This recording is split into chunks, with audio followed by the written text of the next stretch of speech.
Boas-vindas a esta nossa análise. A jornada de hoje começa com algo muito simples, um prato de comida do dia a dia, e vai se expandir para uma investigação fascinante sobre como as nações literalmente forjam as suas identidades. É incrível pensar que aquilo que a gente coloca na mesa todos os dias carrega séculos de biologia, de história e, pode acreditar, muita manobra política. E para nossa conversa fluir bem, vamos dar uma passada rápida na pauta de hoje. A gente vai navegar desde a ciência microscópica dos aminoácidos até a literatura do século XIX e a sociologia política. Tudo para entender direitinho como essas cozinhas são construídas. Bom, então vamos lá, seção 1. A combinação nutricional perfeita, a ciência no prato. Para entender o cenário maior, primeiro a gente tem que fazer aquela pergunta clássica. Por que será que a combinação simples e acessível de arroz e feijão domina tanto a nossa dieta? Tem algum motivo mais forte por trás disso além do sabor e do custo? A resposta é uma sinergia nutricional que é simplesmente perfeita. É como um quebra-cabeça mágico. O arroz é super rico num aminoácido chamado metionina, mas tem quase nada de lisina. Já o feijão é exatamente o oposto. É cheio de lisina, mas tem deficiência de metionina. Ou seja, juntos, eles fornecem exatamente o combo de aminoácidos complementares que o corpo humano não consegue produzir sozinho. É biologia pura no prato. Certo, vamos dar um passo atrás na história e ir para a nossa seção 2, Intercâmbio Culinário Colonial, uma dieta transatlântica.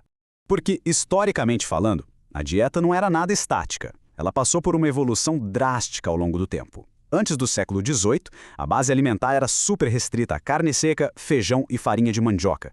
O arroz mesmo só começou a cair no gosto popular lá para o final do século. Mas a grande virada de chave, o que sacudiu tudo mesmo, aconteceu em 1808. A vinda da corte portuguesa para o Brasil trouxe novos costumes que deram uma verdadeira chacoalhada na dinâmica da alimentação. Só que, calma lá, essa troca definitivamente não foi uma via de mão única. O Brasil também mandava muita coisa de volta para a metrópole europeia. E não estamos falando só dos óbvios, como o açúcar e o café, não. Iguarias super inusitadas, tipo doces de maracujá e até o caititu, que é aquele porco nativo daqui, também cruzaram o oceano. Os sabores tropicais literalmente invadiram as mesas europeias.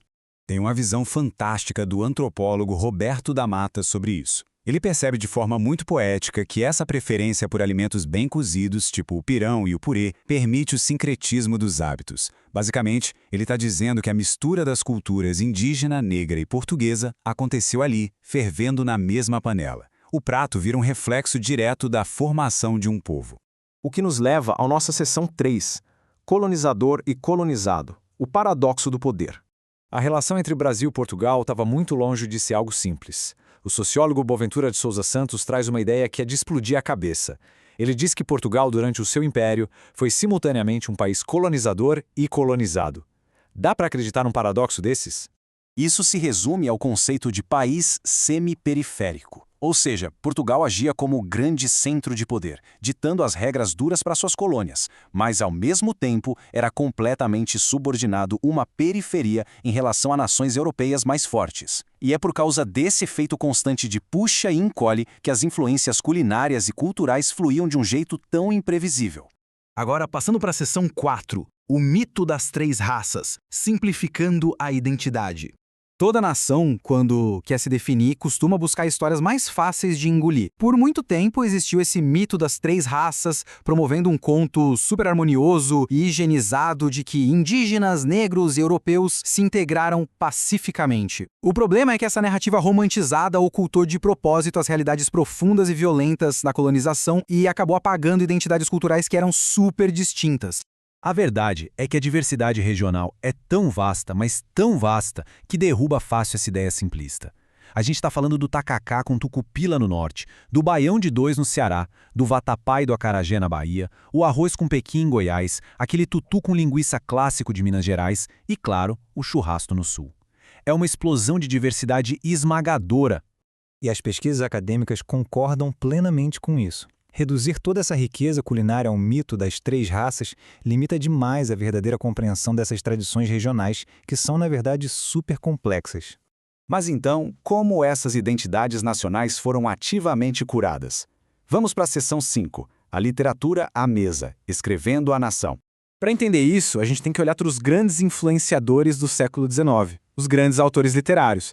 A diferença de abordagem entre eles era gritante. Lá em Portugal, o Eça de Queiroz usava o realismo descrevendo cardápios burgueses mega luxuosos com trufas e champanhe para definir exatamente quem era da elite.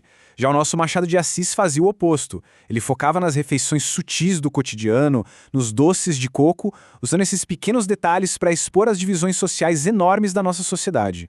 O Eça de Queiroz levava isso tão a sério que popularizou a frase "diz-me o que comes, dir-te-ei o que és". Para ele, a mesa era o alicerce absoluto da sociedade civilizada.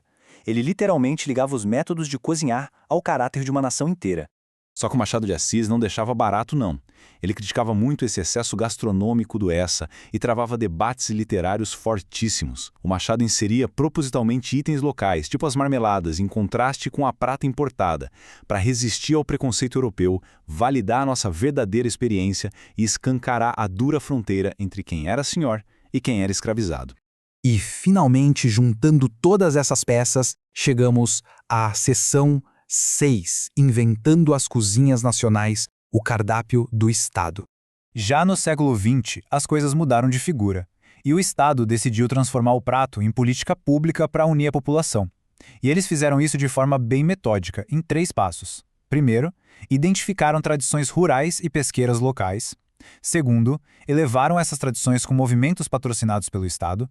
E terceiro, projetaram tudo isso como uma cultura nacional genuína e unificada. Comida de sobrevivência virando símbolo de orgulho nacional. E olha que curioso, contextos políticos completamente opostos usaram rigorosamente a mesma tática. Na Europa dos anos 30, o regime autoritário do Estado Novo em Portugal exaltou a cultura rural e marítima para tentar legitimar o poder. Aqui no Brasil, na década de 20, o movimento modernista, que era uma revolução artística, fez a mesmíssima coisa celebrando o regionalismo para criar um caráter nacional não europeu. A estratégia política era idêntica. O regional, subitamente, virava o nacional. Tem um alerta profundo do Gilberto Freire que resume muito bem esse sentimento da época. Uma cozinha em crise significa uma civilização inteira em perigo. Isso mostra como a comida está completamente amarrada à sobrevivência da identidade de um povo. Perder as raízes da culinária seria perder a própria essência da nação. O que deixa a gente com um questionamento final, algo para pensar de verdade. Se a comida que a gente põe no prato é, no fundo, uma peça de história política cuidadosamente fabricada e moldada pelo Estado, a história de quem a gente está realmente comendo? Na próxima vez que a gente se sentar para dividir uma refeição, vale a pena refletir. É apenas nutrição ou a gente está consumindo uma narrativa muito bem elaborada? É de explodir a cabeça, né? Fica aí essa reflexão.